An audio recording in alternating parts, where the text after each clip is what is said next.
Welcome everybody to the third episode of the Shakum Gaming Podcast, a place where I lay out my personal thoughts on the games I play, happenings in the gaming industry, and much more.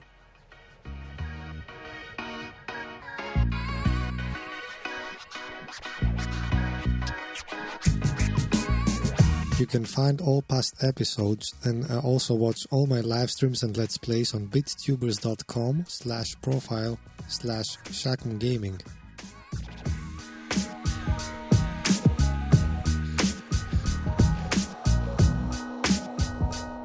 So let's get straight into the news here.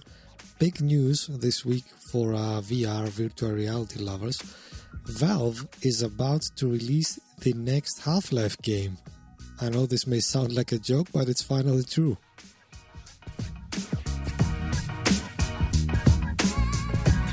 It's going to be called Life Alyx and is supposedly a full-length VR prequel set between Half-Life 1 and 2 actually. And it's supposed to be coming in March 2020, but don't hold your breath on that because I don't know if anybody remembers about the Valve time, quote-unquote. But Valve doesn't have like the best track record in releasing things on time. Judging from the Steam page of the game, it's apparently going to cost $60, but of course everybody can get it for 10% off during the first week or so. That's what Valve does with its Steam store always. And apparently Index users, Index owners, get it for free. If you don't know what Index is, Valve Index is one of the newest VR headsets out there and probably the most advanced one right now. But that's a whole other issue. Let's not get into that. Let's just say that if you buy Valve's headset, you also get Valve's game for free.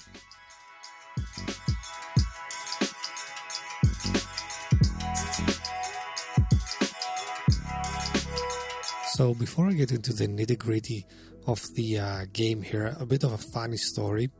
So you know that webpage, halflife.com, that Valve hadn't updated for like a decade? So they obviously decided to do the honors and refresh that page for Half-Life Alyx. And there was supposed to be like a 2-minute trailer or so up on the page live during a very certain time. And up until the last minute, the Valve guys had placed a placeholder video inside, so not the actual trailer for Half-Life Alyx was playing. It was playing the trailer for a very different Valve game, and many fans got really angry and thought that was like they didn't know what was going on. And the first couple comments in the relevant YouTube video, of course, are people swearing about the trailer being wrong and such. But obviously, Valve had placed just a placeholder video until the time came to refresh the page with the actual Half-Life trailer.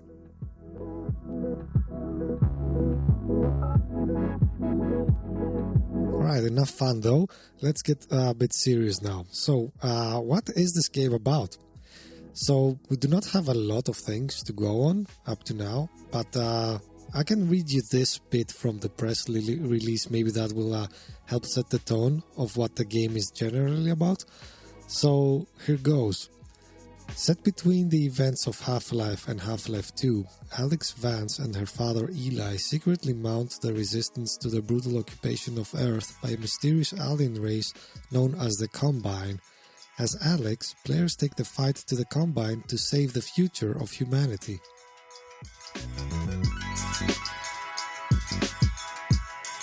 And if you're a fan of the series, you kinda understand this makes total sense, because Half-Life 2, that game, the last Half-Life game, began with Gordon Freeman waking up in captivity. So the aliens had taken control of the Earth already. So I guess now in Half-Life Alyx, it's time to actually see how that even happened in the first place.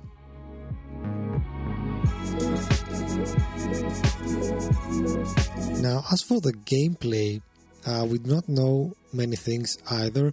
We know though from the trailer and from a few things that Valve have said that this game is going to be a VR exclusive and that it's not really suitable to be played in any other way.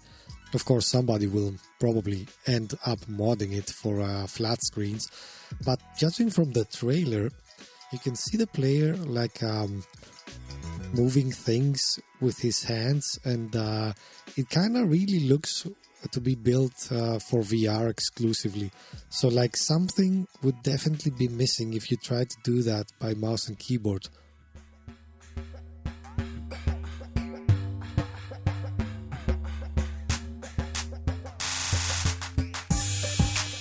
I particularly enjoyed the fact that everything seems to be movable. Like that's a small pet peeve of mine with other VR games. Like there's a lot of clutter that is not interactable. Like for example, you see a table that has a lot of things on it, and most of those things are either attached to the table, you cannot move them, or your hand just moves right through them, like as if you were a ghost or something. And the trailer that was shown for Life Alyx, it seems that everything is gonna be, part of the physics world. So everything can be moved, and that's definitely going to be a huge plus for the immersion factor in this game.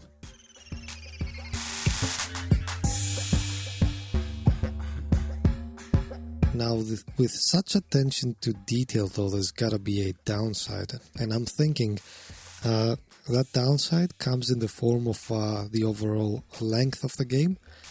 So let me elaborate. VR games are tough to make, and they usually end up being shorter just because of that. Well, it's also an issue of the budget, of course, but still, they are much more involved to make compared to flat screen games, and they end up being a lot of shorter. So when Valve is talking about a full-fledged game here, it doesn't really mean something like you would expect from a modern game, like like the campaign of an Assassin's Creed game or something like that. They are actually trying to sweet talk this with a bit of marketing talk here.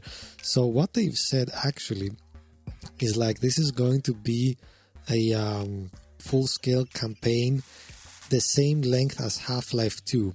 And that's a bit of an interesting way of putting this, because Half-Life 2 is an old game. I mean, back in those days, the games, full-fledged games, didn't span 60-hour campaigns and such. They were more like 10 to 15 hours.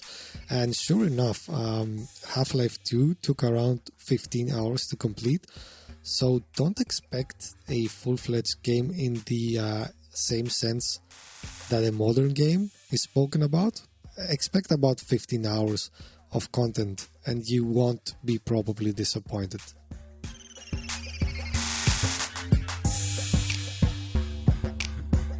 Now on to some interesting questions that were asked by IGN in an interview with Valve. First up, they asked if this was going to be an exclusive game for the Index. And if you listened to the intro of this podcast, you already know the answer to that is no, it's not going to be an exclusive. And that's very interesting because we're living in a period of time where the Epic Game Store is all about exclusivity for its games. And so I'm particularly happy that Valve resisted that urge to make an exclusive out of its own game. And as a result of that, the game will be coming to all PC platforms, all PC headsets is what I meant to say, meaning the HTC Vive, Windows Mixed Reality headsets, the Oculus Quest, and so on.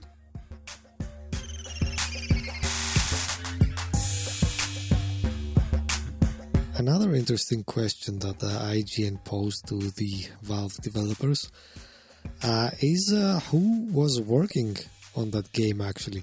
That's kind of a cool question. Let me take a second here to just say that. That's a very cool question because developers try to avoid giving up too much information about their game. And of course you have to ask sideways questions like this one to get any information at all. So this is interesting because Valve said that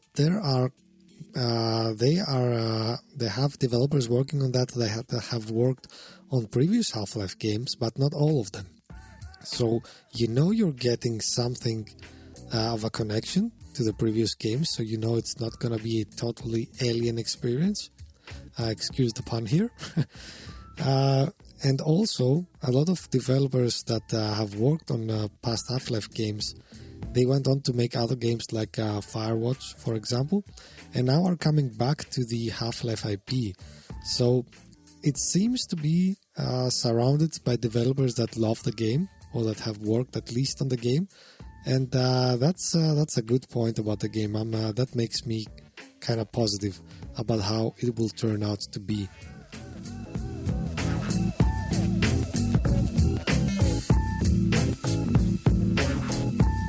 Alright, so at this point, let me take the opportunity and give you a short recap of what has happened in Half-Life 1, since this is going to be a story-based game, and I think it's important for people to know what the heck they are playing, actually. And we're talking about a game that is also over a decade old, right? So most young people will not even know what Half-Life is. So I kind of think it's essential to give you a bit of a background, give you the quick rundown on what happened in the first game. So beware, if you want to play that game and you do not want to hear any spoilers, skip to the next section of this podcast. Else, stay here, stick around, and I'm gonna tell you all about Half-Life 1 and what happened in that game.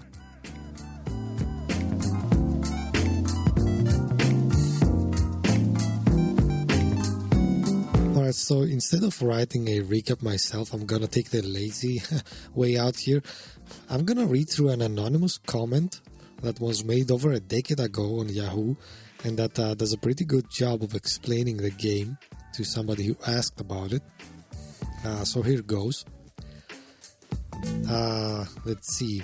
Alright, so basically in Half-Life 1, you are Gordon Freeman, a newly graduated theoretical physicist PhD, and are working at an underground government research facility by the name of Black Mesa. You are going into work at the beginning of Half-Life, and you go into a test chamber, basically putting a big orange crystal into a laser beam thing. The crystal messes with time and space, and it opens a small portal into another dimension. Aliens start popping up everywhere, just teleporting out of nowhere, and start attacking you. The government gets word of this and sends a cleanup crew of elite Marines. They kill everyone involved with the experiment, even those unknowing of the entire test. You are forced to defend yourself by any means necessary. After making your way across the massive area of Black Mesa, you find a part of the facility that specializes in teleportation experiments. You go into this huge teleporter and go to Zen, the border world whence all the aliens came. You are told before teleporting that there is a huge thing living there that is keeping the portal open and controlling all the aliens that are on Earth. You must kill it if the invasion is to stop. After going through Zen, you find the Nilanth, a massive alien whose powers are completely unmatched in the entire game. After vanquishing the Nilanth, you are then found with a man in a suit with a briefcase talking to you. He has been all throughout Black Mesa, but no one has ever made mention of him. He says he's impressed with the work you've done and offers you a job. He gives you the choice to either work for him, or he could offer you a battle you have no chance of winning. Half-Life 2 is based on the idea that Gordon Freeman took that offer of employment.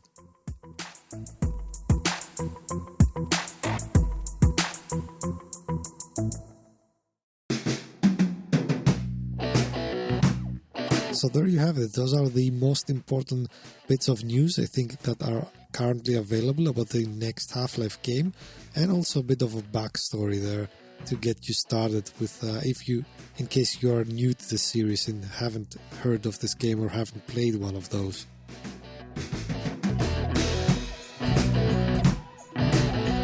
that will do it then for this week's episode.